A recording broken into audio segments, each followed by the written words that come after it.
ಹಾಸನಾಂಬ ದೇವಾಲಯ. ಸ್ನೇಹಿತರೆ, ನಮ್ಮ ಕರ್ನಾಟಕದ ಹಾಸನ ಜಿಲ್ಲೆಯಲ್ಲಿ ನೆಲೆಸಿರುವಂತಹ ಹಾಸನಾಂಬ ದೇವಾಲಯವನ್ನ 12ನೇ ಶತಮಾನದಲ್ಲಿ ಹೊಯ್ಸಳರ ಕಾಲದಲ್ಲಿ ನಿರ್ಮಾಣವಾಗುತ್ತೆ. ಮುಖ್ಯವಾಗಿ ಈ ದೇವಾಲಯದ ಒಳಗಡೆ ಸಿದ್ದೇಶ್ವರ ಸ್ವಾಮಿಯ ಜೊತೆ ಮಹೇಶ್ವರಿ, ಕೌಮಾರಿ ಮತ್ತು ವೈಷ್ಣವಿ ದೇವಿಯ ದರ್ಶನವನ್ನ ಮಾಡಬಹುದು. ಪ್ರತಿ ವರ್ಷ ಈ ದೇವಾಲಯವನ್ನ ದೀಪಾವಳಿ ಹಬ್ಬದ ಸಮಯದಲ್ಲಿ ಅಂದ್ರೆ ಶೀಗೆ ಹುಣ್ಣಿಮೆ ಕಳೆದ ಗುರುವಾರದಿಂದ ಸುಮಾರು 12ರಿಂದ 15 ದಿನಗಳು ಮಾತ್ರ ದರ್ಶನಕ್ಕೆ ಅವಕಾಶ ಇರುತ್ತೆ. ಈ ಸಂದರ್ಭದಲ್ಲಿ ಲಕ್ಷಾಂತರ ಭಕ್ತರು ದೇವರ ದರ್ಶನವನ್ನ ಮಾಡ್ತಾರೆ. ದೀಪಾವಳಿ ಹಬ್ಬದ ಮರುದಿನ ದೇವಿಗೆ ಮುಂದಿನ ವರ್ಷದವರೆಗೆ ತುಪ್ಪದ ದೀಪ, ಹೂವುಗಳು, ನೀರು ಮತ್ತು 2 ಚೀಲ ಅಕ್ಕಿಯನ್ನು ನೈವೇದ್ಯವಾಗಿ ನೀಡಿ ಗರ್ಭಗುಡಿಯನ್ನು ಮುಚ್ಚಲಾಗುತ್ತೆ. ಮುಂದಿನ ವರ್ಷ ಬಾಗಿಲುಗಳನ್ನ ಮತ್ತೆ ತೆಗೆದು ನೋಡಿದಾಗ ಹಚ್ಚಿದ ದೀಪ ಉರಿಯುತ್ತಲೇ ಇರುತ್ತೆ, ಅಕ್ಕಿ ನೈವೇದ್ಯ ಬೆಚ್ಚಗಿರುತ್ತೆ ಮತ್ತು ಹೂವುಗಳು ಹಾಳಾಗದೆ ಇರೋದು ಒಂದು ಪವಾಡ ಅಂತಾನೆ ಹೇಳ್ಬೋದು.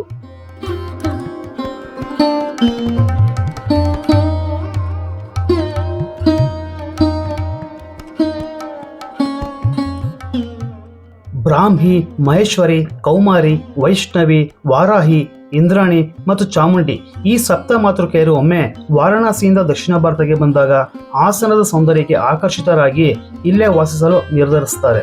ಅವರಲ್ಲಿ ಮುಖ್ಯವಾಗಿ ಮಹೇಶ್ವರಿ, ಕೌಮಾರಿ ಮತ್ತು ವೈಷ್ಣವಿ ಈ ದೇವಾಲಯದಲ್ಲಿ ಶಾಶ್ವತವಾಗಿ ನೆಲೆಯೂರ್ತಾರೆ.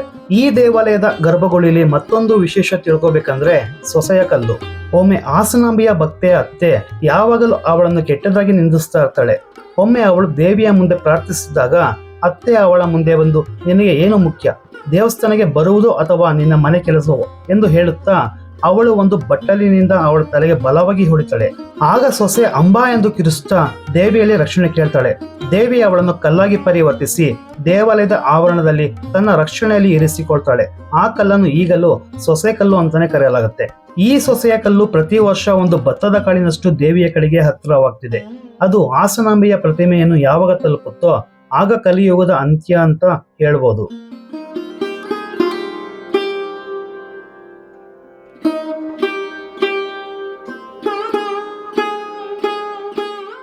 ಸ್ನೇಹಿತರೆ, ಈ ವರ್ಷ ದೇವಾಲಯದಲ್ಲಿ ಹೂವಿನ ಅಲಂಕಾರದ ಜೊತೆಗೆ ದರ್ಶನಕ್ಕೆ ಬರೋ ಭಕ್ತರಿಗೆ ಯಾವುದೇ ತರಹದ ತೊಂದರೆ ಆಗದೇ ಇರುವ ಹಾಗೆ ನಿರ್ವಹಣೆ ಮಾಡಲಾಗಿದೆ. ನೀವೇನಾದ್ರೂ ಈ ಸಲ ಹೋಗೋದಕ್ಕಾಗಿಲ್ಲ ಅಂದ್ರೆ ಮುಂದಿನ ವರ್ಷ ಹೋಗಿ ದರ್ಶನ ಮಾಡಿ. ಹಾಸನಾಂಬೆಯ ದರ್ಶನ ಮಾಡಿದ್ಮೇಲೆ ನಾನು ಹೋಗಿದ್ದು ಸೀಗೆಗುಡ್ಡದ ಮಳೆಮಲ್ಲೇಶ್ವರ ದೇವಾಲಯಕ್ಕೆ. ಇಲ್ಲಿ ಶಿವನ ಪ್ರತಿಮೆ ಜೊತೆಗೆ ಇಲ್ಲಿನ ಪ್ರಕೃತಿ ಸೌಂದರ್ಯ ಬಹಳ ಅದ್ಭುತವಾಗಿದೆ. ನೀವೇನಾದ್ರೂ ಇಲ್ಲಿಗೆ ಹೋಗ್ಬೇಕಂದ್ರೆ ಈ ದೇವಾಲಯದ ಲೊಕೇಶನ್ ನ ಡಿಸ್ಕ್ರಿಪ್ಷನ್ ಬಾಕ್ಸ್ ನ ಕೊಟ್ಟಿರ್ತೀನಿ. ಇದೇ ತರಹದ ಬಹಳಷ್ಟು ವಿಡಿಯೋಗಳು ನಾನು ಈಗಾಗಲೇ ನನ್ನ ಚಾನಲ್ ನಲ್ಲಿ ಅಪ್ಲೋಡ್ ಮಾಡಿದ್ದೀನಿ. ನಿಮ್ಗೆ ಸಮಯ ಇತ್ತು ಅಂತ ಹೇಳಿದ್ರೆ ಒಮ್ಮೆ ನೋಡ್ಕೊಂಬನ್ನಿ. ಮತ್ತೆ ಸಿಗ್ತೀನಿ ಮುಂದಿನ ವಿಡಿಯೋದಲ್ಲಿ. ಅಲ್ಲಿಯವರೆಗೂ ನಿಮ್ಮ ಪ್ರೀತಿಯ ಮೈಸೂರು ಲೋಕೇಶ್.